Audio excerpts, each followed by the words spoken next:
Bien. Ok, ahora tenemos la clase número 16. Vamos a hablar de los circuitos reguladores de corriente alterna. Con esta clase nosotros damos inicio al segundo tipo de convertidores. Ya pasamos 15 clases completas hablando de los rectificadores, que hablamos monofásicos, trifásicos con carga R, carga RL, carga RC, perdón. Luego los con diodo volante, los especiales, y los trifásicos vimos con las mismas cargas. Vimos dos tipos de trifásicos y hablamos de los controlados y los no controlados. Entonces fue bastante amplio lo que hablamos o lo que pudimos hablar de los circuitos rectificadores. Y ahora ya nos metemos a un segundo tipo de convertidores, que son los reguladores. Reguladores específicamente de corriente alterna. ¿Por qué? Porque también tenemos reguladores que son de corriente continua y eso lo vamos a ver más adelante. ¿Qué vamos a ver en esta sesión? Vamos a hablar de la regulación de la corriente alterna, cómo es, qué es lo que hace, qué cosas toma en cuenta, qué son los convertidores alterna-alterna, cuáles son los casos de aplicación que tenemos para la carga resistiva puramente, y cómo encontrar los parámetros de las curvas que representan o que describen el comportamiento de un circuito regulador. ¿De acuerdo? Bien, vamos a hablar. A ver, ustedes ya saben cómo realiza la acción rectificadora un rectificador. A partir de una fuente de corriente alterna, vamos a obtener un valor de corriente continua o algo muy parecido a la corriente continua. Este muy parecido a la corriente continua implicaba que nosotros íbamos a utilizar más diodos, sobre todo si queríamos mejor conversión o mejor rectificación, ocupábamos más diodos, por lo tanto una alimentación de más fases que alimenten más diodos, y de esa manera tener un comportamiento del voltaje de salida y de la corriente de salida más parecido a una fuente continua. ¿De acuerdo? Esto nos sirve para alimentar cargas que no pueden ver cargas de alterna, ¿de acuerdo? Perdón, para alimentar cargas que no pueden ver alimentación de alterna y que solo pueden ver alimentación continua. A ver, un circuito regulador de corriente alterna permite controlar el flujo de potencia de una fuente de alimentación de alterna que recibe una carga o que percibe una carga. ¿Cómo lo hace? Pues altera o varía el valor de la tensión eficaz, ojo, de la tensión eficaz que le llega a la carga. A diferencia de un circuito rectificador, el circuito regulador no cambia la naturaleza de la corriente, sino que solamente modula su flujo en la carga. Así, los reguladores de corriente alterna son sistemas que transforman la corriente alterna de voltaje constante en corriente alterna de voltaje variable. A los reguladores de alterna también se les llama convertidores de corriente alterna en corriente alterna. Ojo que el nombre puede ser un poco... podrá perder algo a la gente, ¿no? Porque a pesar de que se llaman convertidores, realmente lo que realizan es una labor de regulación más que de convertir. Lo que se convierte es en la naturaleza de la corriente alterna. Pasábamos de un voltaje constante a un voltaje variable, pero siempre en alterna. Por lo general, los circuitos reguladores lo que controlan es el valor eficaz de la tensión sin variar la frecuencia. Es decir, mantenemos el valor igual al valor de la fuente alterna. Es decir, la frecuencia de la corriente alterna de fuente, corriente alterna S de fuente, es igual a la frecuencia de corriente alterna en la carga. ¿De acuerdo? El S y L. Sin embargo, es posible regular dicha frecuencia con otros circuitos reguladores que se llaman cicloconvertidores, o bien si colocáramos reguladores en cascada. Los cicloconvertidores solamente si tenemos tiempo en el semestre vamos a poder verlos, Pero en general un ciclo convertidor es otro tipo de regulador de corriente alterna. Si el regulador no varía la frecuencia de la fuente en la carga, se les llama reguladores estáticos. Por otro lado, si el regulador varía la frecuencia en la carga, obviamente se llaman reguladores dinámicos. Para realizar la acción regulatoria o reguladora, lo que nosotros vamos a implementar son tiristores que estén conectados entre la carga y la fuente. Ustedes esto ya lo saben. Yo esto creo que, bueno, al menos si no lo saben, pues lo intuyen. Vamos a utilizar semiconductores que hagan la labor de permitir el paso de corriente para poder regular una corriente alterna y convertirla en una corriente alterna que cambie sus propiedades. Estos tiristores pueden funcionar en dos modos diferentes. El primer modo es el modo de funcionamiento como interruptor. Los tiristores funcionan como interruptores en los límites donde la potencia que se entrega a la carga es máxima, cuando estamos en cortocircuito, o nula, cuando estamos en circuito abierto. Pero ojo, esta vez no solo vamos a tener el funcionamiento de interruptor. ¿Se acuerdan? Cuando teníamos en los rectificadores, o el tiristor está encendido o el tiristor está apagado. Si está apagado no conduce ninguna corriente y si está encendido conduce todo lo que necesitamos que conduzca. ¿De acuerdo? Pero ahora vamos a tener un modo de regulación. Es en la acción reguladora.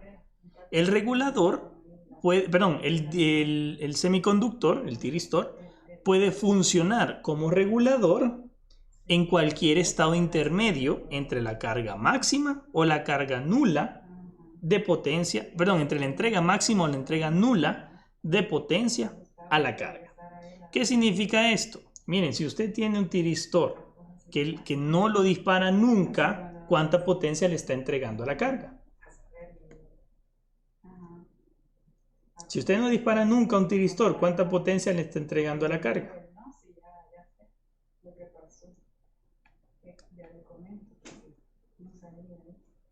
Cero, usted no está entregando nada de potencia. Pero ¿qué pasa si el tiristor usted le pone un ángulo de alfa igual a 0? ¿Cuánta potencia le entrega a la carga? La máxima posible, ¿de acuerdo? Esa es la acción de interrupción que todos nosotros conocemos. Y por ahí arriba hay un dibujito que no borré, pero lo vuelvo a explicar. Vea, si tenemos una fuente de alterna, el tiristor lo que hacía era, ok, yo necesito que le pongamos un alfa, esto es un rectificador, ¿no? Un alfa que me pase todo este voltaje, ¿de acuerdo? Yo aquí estoy entregando una potencia a la carga. ¿Cuál va a ser? El voltaje que la carga está viendo multiplicado por la corriente que ve en todo momento en esta conducción. La potencia máxima que el tiristor puede entregarle a una carga va a ser aquella que se entregue cuando alfa sea 0 y la potencia nula, cuando el ángulo de disparo sea 0 es la potencia máxima, ¿sí? Y la potencia nula es si nosotros no disparamos nunca ese tiristor. Si el tiristor no se dispara nunca, pues no entregamos nada de potencia. Ahora, la acción reguladora va a implicar que en cualquier punto donde yo elija el ángulo de disparo del tiristor, voy a poder entregarle algún tipo de potencia a la carga, ya sea más o menos de la que, más o menos según lo que yo requiera. Pero a ver, díganme muchachos, díganme ustedes, ¿qué tendría que hacer yo para que esta entrega de potencia se parezca a una corriente alterna y no a una corriente directa? Que esta entrega de potencia se parezca a una corriente alterna, sí, a una corriente alterna y no a una corriente directa. ¿Qué tengo que hacer yo? ¿Qué configuración tengo que colocarle al circuito para que me permita entregar una potencia, un voltaje y una corriente que sigan siendo de alterna?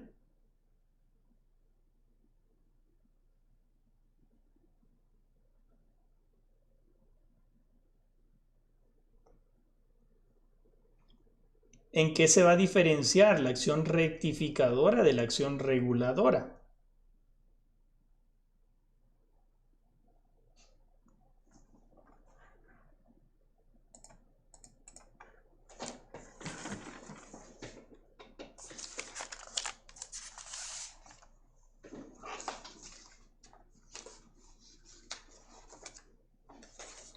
¿Alguien?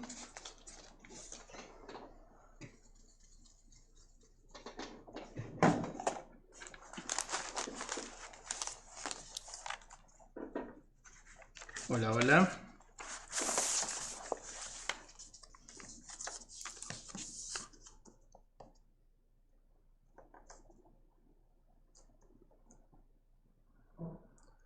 Ok, exactamente, José Daniel. Necesitamos que en el semiciclo negativo haya conducción.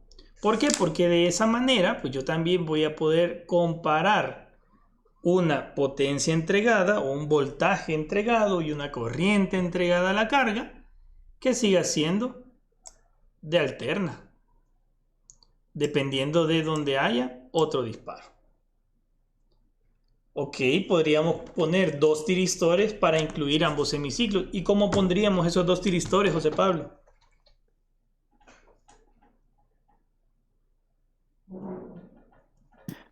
Se me ocurre similar a, o sea, por dar una idea, vea, así como el rectificador de toma media, ¿verdad?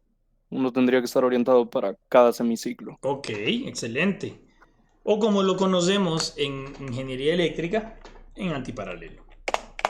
Cuando el regulador trabaja como interruptor, el circuito de mando determina la posición del contacto. O sea, el circuito de mando le dice, o estás bien, o estás completamente abierto, o estás completamente cerrado, o estás en una posición intermedia. Si está en abierto, los semiconductores ofrecen alta impedancia al paso de corriente, por lo tanto la corriente no pasa. Cuando está cerrado el interruptor, su impedancia es prácticamente nula y entonces la corriente puede fluir libremente. Esta apertura del circuito eléctrico con la inserción de altas impedancias tiene ventajas sobre un corte real del circuito y también algunos inconvenientes, por supuesto. Como ventajas, pues no se produce arco eléctrico, o sea, si tenemos semiconductores no se produce arco eléctrico, no hay ruido, no hay desgaste, son muy rápidos porque pueden abrir o cerrar en cualquier momento, los tiempos de conmutación son muy pequeños, igual que lo que hablábamos con los diodos. Trabajan a altas frecuencias, un interruptor mecánico no puede trabajar a altas frecuencias. Y como desventajas, pues tenemos que son más sensibles a la sobrecarga de corriente que un interruptor mecánico, se arruina más rápido. Hay caídas de voltaje en las terminales. Existe una corriente de fuga siempre, de manera natural, y probablemente sean más costosos. Entonces, ahora les voy a presentar el circuito regulador.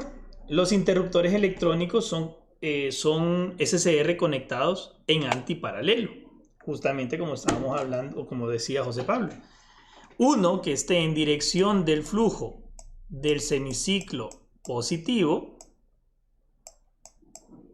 y otro que esté en la dirección del flujo que lo pone en directa en el semiciclo negativo.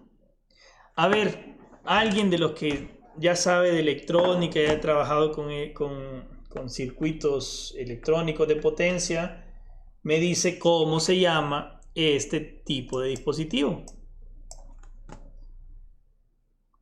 Exactamente, Ulises. Este tipo de dispositivo se llama TRIAC. Aquí se permite que fluya la corriente en cualquier sentido a través de la carga. Los tiristores conducen, obviamente, en sentidos opuestos. ¿Qué pasa cuando hay un semiciclo negativo? Este se pone en directa, este se pone en inversa y simplemente la corriente no puede fluir hacia la izquierda. Si cambiamos y ahora tenemos un semiciclo negativo, entonces el tiristor 1 se pone en inversa y el tiristor 2, perdón, no, al revés, era más menos y aquí menos más. Bueno, el tiristor 1 se pone en inversa y el tiristor 2 se pone en directa y permite el paso de corriente de derecha a izquierda. Entonces, los TRIAC, como dice Ulises, se llaman realmente triodos de corriente alterna. Por eso TRIAC, triodos de corriente alterna. Un TRIAC o triodo de corriente alterna es un dispositivo electrónico que también es tiristor. Por aquellos que preguntaban, que me consultaban aquella preguntita del control. Mira, y todos los tiristores son SCR. No, no todos los tiristores son SCR. Los TRIACs son bidireccionales, es decir, que mientras los diodos son unidireccionales, los TRIACs pueden conducir corriente en ambas direcciones. Un TRIAC es un interruptor que puede conmutar corriente alterna. Puede usarse TRIACs en lugar de dos tiristores en antiparalelo, es decir, venden o existe el dispositivo TRIAC. No es que solamente vamos a utilizarlo como dos tiristores en antiparalelo. Pero hay que tener cuidado y hay que ver que solo se trabaje con corrientes pequeñas cuando estemos construyendo. Si en algún momento es necesario construir algo que necesita un TRIAC, pues ahí ustedes tienen que ir a revisar las fichas técnicas para chequear que en efecto el TRIAC que ustedes han conseguido pueda manejar la corriente que va a pasar a través de él. Si no, pues simplemente dos tiristores conectados en antiparalelo y ustedes modifican el ángulo de disparo en ellos, ¿no? Internamente se asemeja a dos SCR en direcciones opuestas. Ojo, posee tres terminales que ahora se llaman MT1, MT2 y puerta. Por ser bidireccionales, obviamente ya no tenemos lo que podría llamarse ánodo y cátodo, porque no hay forma de determinar cuál es cuál. Y aquí les presento, miren, MT1, MT2 y una puerta. La corriente fluye en cualquiera de los dos sentidos, dependiendo de cómo esté polarizado el circuito en cada momento, en cada instante. Y al igual que en el SCR, el disparo del TRIAC se realiza aplicando una corriente en la terminal de puerta, que ya sabemos que tiene que ser lo suficientemente ancha como para que la perciba, lo suficientemente amplia para que la perciba, pero ni tan ancha ni tan amplia para que no se queme nada. Se utiliza mucho en aplicaciones de baja potencia, por ejemplo en dimmers o atenuadores de luz, control de velocidad de motores o bien en la domótica computarizada. ¿Por qué? Porque los TRIACs van a permitir que se regule, otra vez, que se regule la potencia que se entrega a una carga. Bien, ya conocemos el TRIAC, ya sabemos a qué nos vamos a enfrentar, vamos a hablar de cómo funciona el regulador. Aquí tenemos un circuito que tiene un voltaje RMS de 120 volts, trabajando a 60 Hz, una resistencia que tiene 1 kilo ohm, pero no nos importan los valores, solamente queremos saber cómo se va a comportar la corriente y el voltaje dentro de este circuito, como todas las clases anteriores. Debemos recordar que cuando hay tiristores, necesariamente hay un circuito de disparo que está asociado a ellos. El disparo lo vamos a producir a través de un tren de pulsos periódicos que activan los tiristores o al TRIAC a intervalos regulares. En este caso lo vamos a activar cada medio periodo. ¿Por qué? Porque el voltaje cambia cada medio periodo y yo también necesito la contribución de los semiciclos negativos de voltaje. Entonces, tengo que activar el disparo en este alfa, pero también en el mismo alfa después de pi. ¿De acuerdo? ¿Estamos claros hasta ahí? ¿Hay alguna pregunta?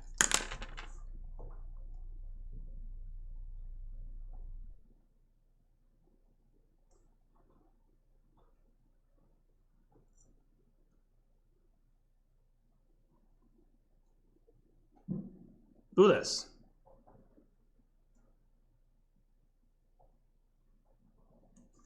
¿Todo bien?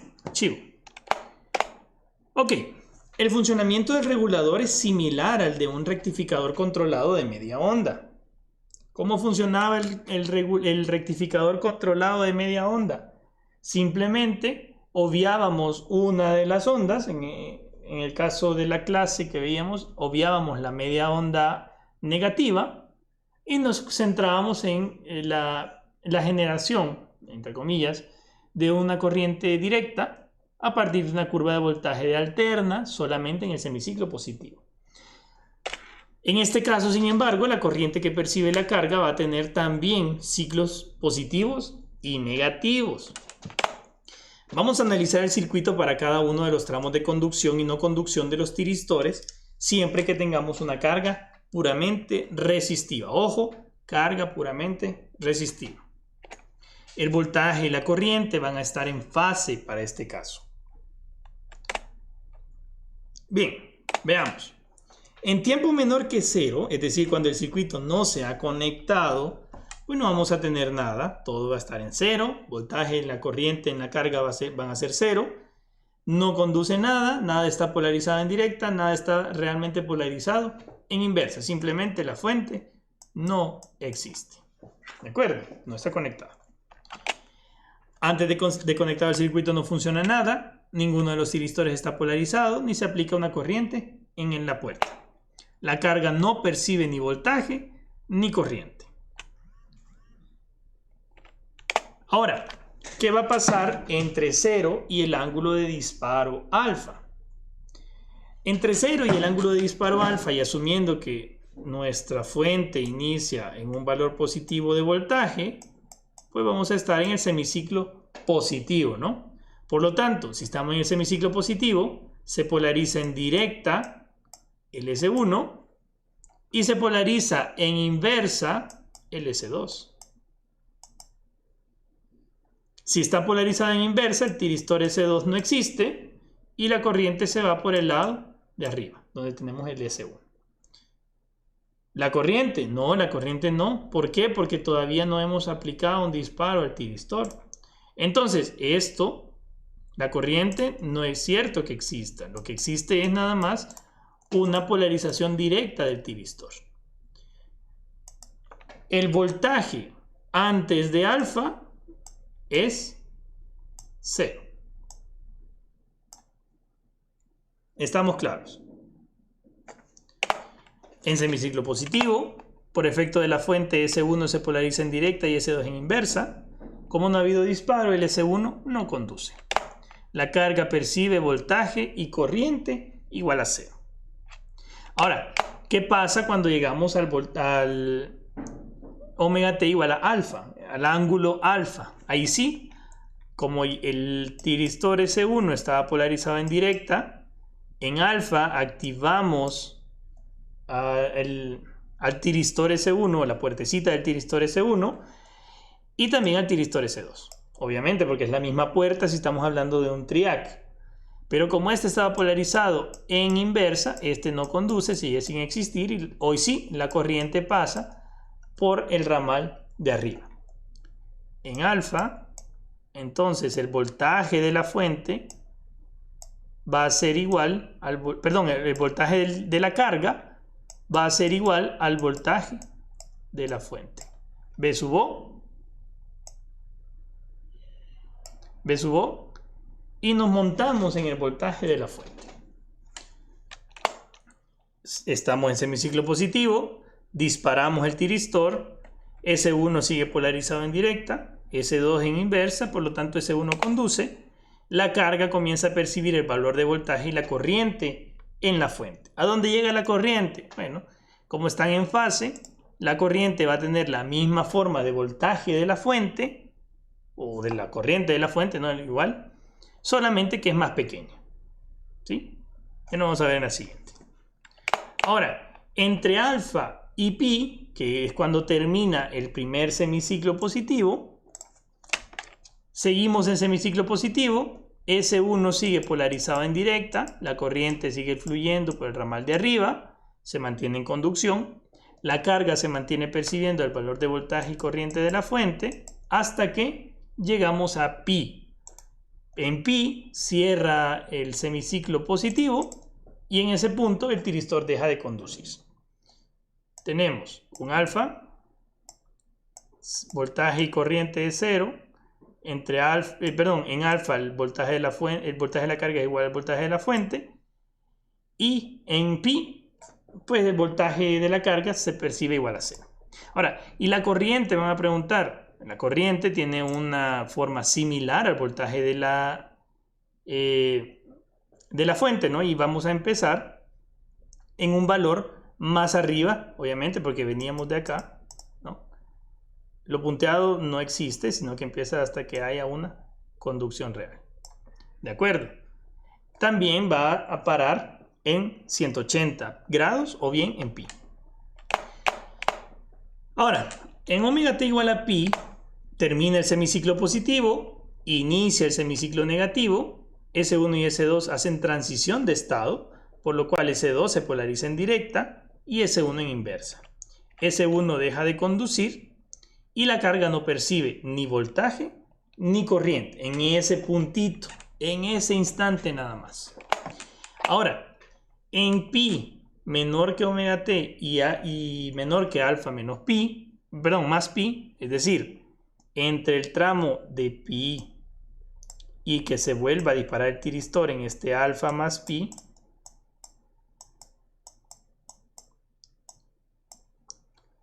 vamos a tener otro comportamiento similar.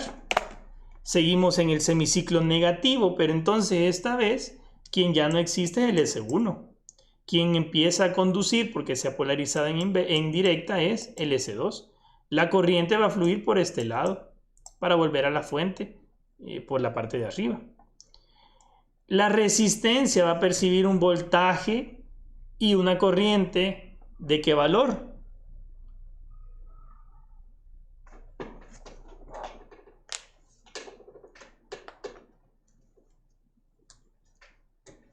La resistencia percibe un voltaje y una corriente ¿de qué valor? No. Mira el periodo, o más bien el tramo. Ah, perdón. Sí. Tienes razón, ya me estaba adelantando. Como no ha habido pulso, tiene razón, perdón. Como no ha habido pulso, los tiristores no se activan, por lo tanto no hay conducción. La carga percibe valores de corriente y voltaje iguales a 0. Así es. Entonces, entre pi y alfa más pi, como no se ha disparado el tiristor, seguimos teniendo valores de 0.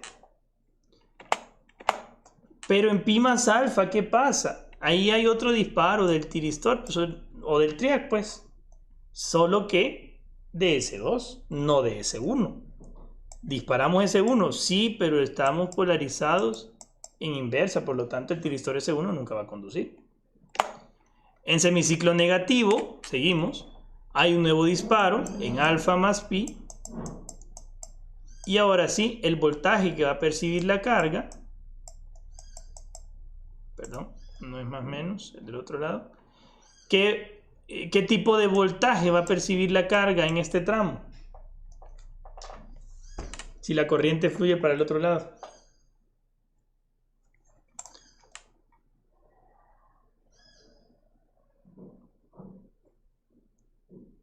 Si la corriente fluye para allá, ¿qué voltaje percibe la resistencia?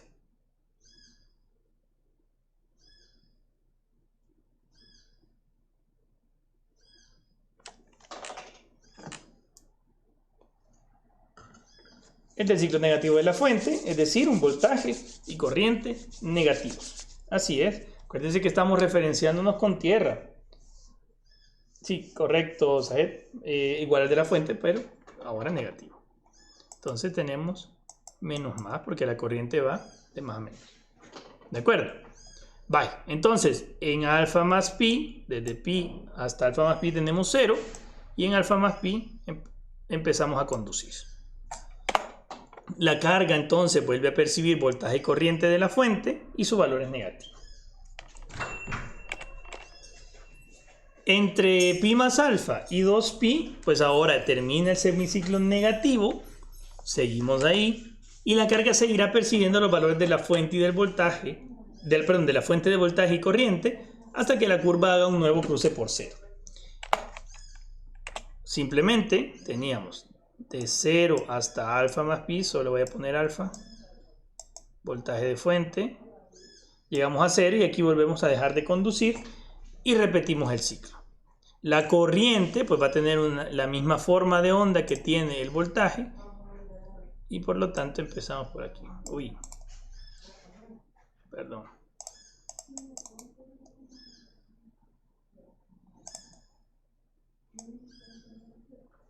¿De acuerdo? Corriente y voltaje se vuelven cero al momento de que el semiciclo termina, cualquiera de los dos. En omega t igual a pi, cuando termina el semiciclo, el tiristor S2 deja de conducir, volvemos a cambiar de semiciclo, hay una transición de estado en los tiristores y el comportamiento se repite en los siguientes periodos. Como se puede observar, los tiristores no pueden conducir de manera simultánea. Pero a pesar de eso, el interruptor, es decir, la combinación de tiristores o triac, estará siempre polarizado en directa, esperando una señal de disparo que le permita a uno u otro tiristor conducir. ¿Qué quiere decir este párrafo? Que si ustedes fabrican un circuito con tiristores en vez de usar el triac, si ustedes fabrican un circuito usando tiristores en vez de usar un triac, tienen que tener cuidado para que los tiristores no conduzcan al mismo tiempo. No cebarlos por error en algún ángulo que ustedes no deseen, porque si no les va a producir un cortocircuito. ¿De acuerdo? En cambio, si utilizan un triac, entonces sí, el triac siempre va a estar polarizado en directa, solamente va a esperar una señal de disparo para que pueda empezar a conducir a uno u otro sentido. Yo creo que hay algunos de ustedes que ya han trabajado con triacs, no sé si lo habían visto de esta manera, pero básicamente este es el funcionamiento de los triacs y de los reguladores de corriente alterna. Al controlar el ángulo de disparo del interruptor, nosotros podemos regular el valor de la corriente eficaz que se suministra a la carga. Y ahora solo falta calcular los parámetros de la curva. Sin embargo, esta vez no vamos a hablar de valores promedio en la carga. ¿Por qué no? ¿Quién me quiere decir por qué no vamos a hablar de valores promedio en la carga?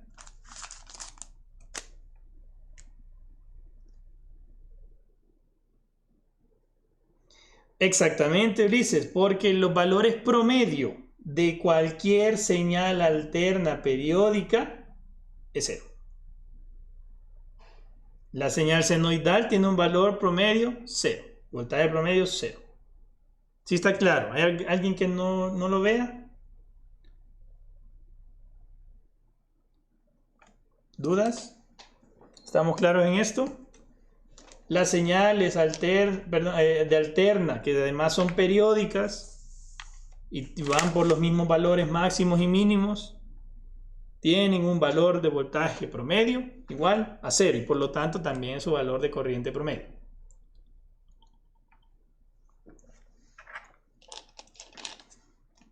Entonces, en los reguladores a nosotros ya no nos interesa calcular el voltaje y la corriente promedio, que sí nos interesaba cuando calculábamos los rectificadores. Ahí sí necesitamos un valor promedio. Ahora no. Bueno, ¿se acuerdan? En los reguladores nos importaba la frecuencia de la señal, el periodo de la señal, el voltaje promedio y el factor de rizado. Ahora ya no necesitamos ese voltaje promedio. Lo que necesitamos son los voltajes eficaces.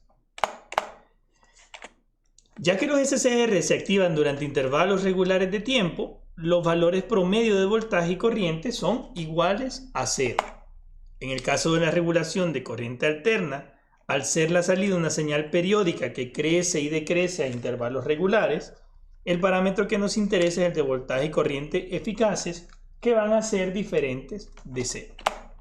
El voltaje promedio es cero, aquí se lo pongo resaltado, oye. Ojo, por favor. La corriente y voltaje medios en la carga son iguales a cero, pero la corriente media en cada tiristor, por su naturaleza unidireccional, va a ser distinta de cero. Ya hablando en el sentido muy estricto, esto es cierto. ¿De acuerdo? Ok, vamos a ver. Entonces, el voltaje y la corriente eficaces. Los valores eficaces de voltaje y corriente en la carga, ojo, en la carga, vienen dados por las siguientes ecuaciones. Recordemos que el periodo de la señal es de 2pi y por simetría de la onda de tensión podemos evaluarlo solamente en el medio periodo y después lo multiplicamos por 2, ¿no? Entonces, el voltaje RMS, tenemos la raíz de 1 sobre t de la integral de 0 hasta t periodo por la función de t al cuadrado de t. Eso es 1 entre pi por la integral de alfa hasta pi, que es el momento donde está conduciendo. Ojo, estos valores son cuando conduce. Por el Bm seno de omega t al cuadrado. Bm seno de omega t es la función de voltaje que estamos teniendo. Y esto nos da una función voltaje RMS igual al voltaje pico, entre la raíz de 2 por la raíz de 1 menos alfa sobre pi más el seno de 2 alfa sobre 2 pi. Vea que esto es una constante y usted ya sabe quién es alfa porque usted lo elige. Y simplemente tiene que calcular este valor RMS para dos valores que usted conoce del circuito. El voltaje pico, que es el que le van a dar en el enunciado, y el valor de alfa que usted ha elegido. Este valor RMS va a ser una constante que va a variar según cada circuito que usted esté regulando. La corriente eficaz se desarrolla de la misma manera, o bien sabiendo el valor del voltaje eficaz y se divide entre la resistencia del circuito. La corriente eficaz es lo mismo, solamente que ahora le agregamos el R a la función de t y nos queda que la corriente es el voltaje pico entre raíz de 2 por R, afuera del radical, por la raíz de 1 menos alfa sobre pi más el seno de 2 alfa entre 2 pi. De igual manera, conocemos voltaje pico, conocemos alfa, porque nosotros lo elegimos. Constante, un valor constante. O valor, bueno, no constante, no que es un valor numérico dado, pues. Nuevamente observamos que estas ecuaciones dependen enteramente del ángulo de disparo. En esto se resume la función de regulación del circuito. Si usted modifica la corriente y el voltaje eficaz que percibe la carga, lo que usted está haciendo es regular la cantidad de voltaje y corriente que está saliendo de este circuito. Usted permite que el voltaje y la corriente que está percibiendo una carga sea mayor o menor. Bueno, en este caso siempre va a ser menor que la de entrada. ¿De acuerdo? Vale. Básicamente, cuando nosotros modificamos el ángulo de disparo alfa desde un valor de 0 hasta pi, podemos variar el valor de voltaje eficaz recibido por la carga desde 0 hasta el voltaje pico entre raíz de 2 y la corriente eficaz desde 0 hasta el voltaje RMS entre R. ¿Estamos claros?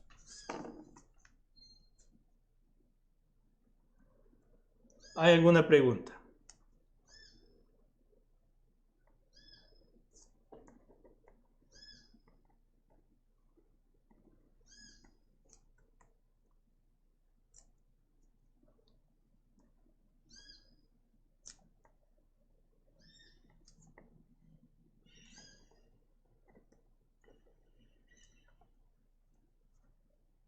¿Preguntas?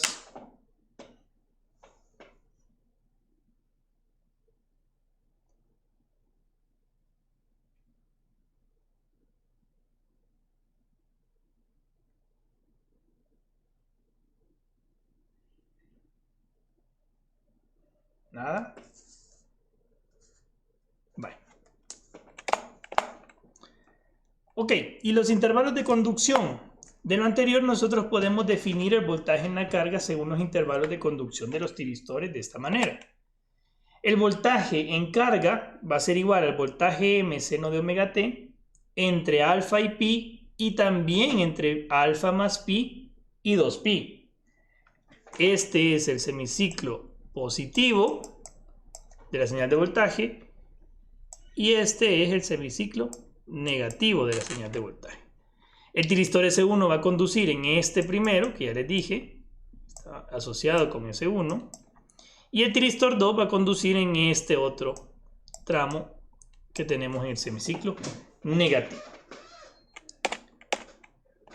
Para la corriente es igual. Mientras el triac conduce, la carga percibirá la misma corriente suministrada por la fuente y también impedida por la resistencia. Entonces, la corriente en la carga va a ser Vm entre R seno de omega t entre alfa y pi, pero también entre alfa más pi y 2pi, y 0 para cualquier otro caso. Y lo mismo les digo, este es S1, que conduce S1, o el semiciclo positivo, y aquí es S2, o el semiciclo negativo. La curva de voltaje en la carga con relación al pulso de disparo nos queda de la siguiente forma. Este voltaje de fuente, ustedes ya lo saben, una senoidal pura. Un pulso, ahora lo he dibujado en morado, y el voltaje va a activar o vamos a percibir voltaje en carga igual al voltaje de la fuente después del pulso, ¿no? Que ahora lo tenemos en azul. Justo en el momento en que se da el pulso, estamos teniendo una subida de voltaje, caemos cuando llegamos a pi, ¿de acuerdo? Este es alfa. Y volvemos a activarlo cuando llegamos otra vez a alfa más pi. Y vuelve a cerrarse cuando tenemos 2pi. La corriente va a cambiar de una forma bastante parecida. La corriente en este caso se activa en alfa, se vuelve 0 en pi, se vuelve a activar en pi más alfa, pero en este caso negativa, y se vuelve a desactivar en 2pi. ¿De acuerdo? ¿Hay alguna pregunta hasta acá? Y finalmente, la curva completa de voltaje, corriente en la carga más el pulso, pues va a quedar voltaje senoidal puro para voltaje señal senoidal pura para el voltaje de fuente, el pulso de disparo, voltaje en azul y corriente en rojo. Vea que hay tramos donde el voltaje y la corriente son 0, en alfa empiezan a conducir el triac y salen desde puntos que no son 0, ojo.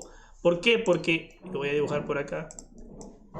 Vea que ahí sí he dibujado la curva de corriente en fuente, perdón, de voltaje en fuente, pero no he dibujado la de corriente provocada por la fuente. ¿Qué tengo que hacer? Aquí tengo que recordar que la corriente se comporta de esta manera.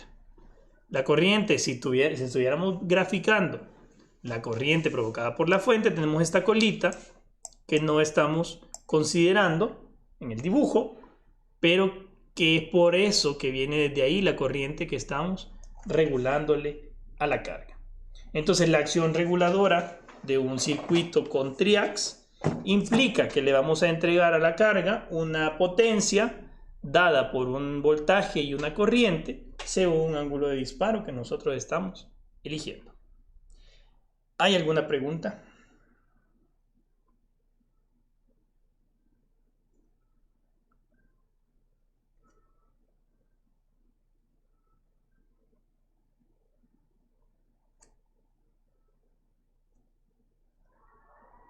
Nada. Bien, hoy no... bueno, el S1 conduce y aquí el S2 conduce. Ya se me había olvidado, perdón. Ahí se lo dejo. Bien, muchachos, esta vez no hay tarea. Lo vamos a dejar hasta acá.